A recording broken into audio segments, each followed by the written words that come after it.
Hi guys, good day. Okay, quick discussion tayo ng about sa process and benefits ng labiaplasty. Okay, kung may lambi po kayo na hindi pantay, malaki, wrinkled, or may discoloration, ayan, labiaplasty is the key po. Like this one, ayan, kung may lambi po kayo ng malaki, ganyan, o kaya yung may ibang kulay or wrinkled, ayan po, ipa-reduction nyo na po yan or labiaplasty po.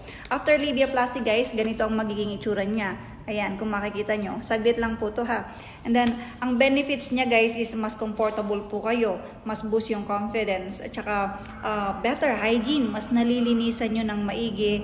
And then, ayun, mas mabilis siyang linisan. Okay? At saka, nakaka-improve po to ng intimacy and yung appearance niya is ma-enhance. Yung itsura ng ating kipi is magbabago at mas maging maganda yung panglabas na itsura niya.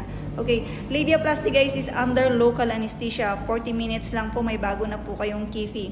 Kaya kung may mga cases po kayo na ganito, mag-inquire lang po kayo dito sa page namin and then bibigyan po namin kayo ng solution. Okay, thank you so much po.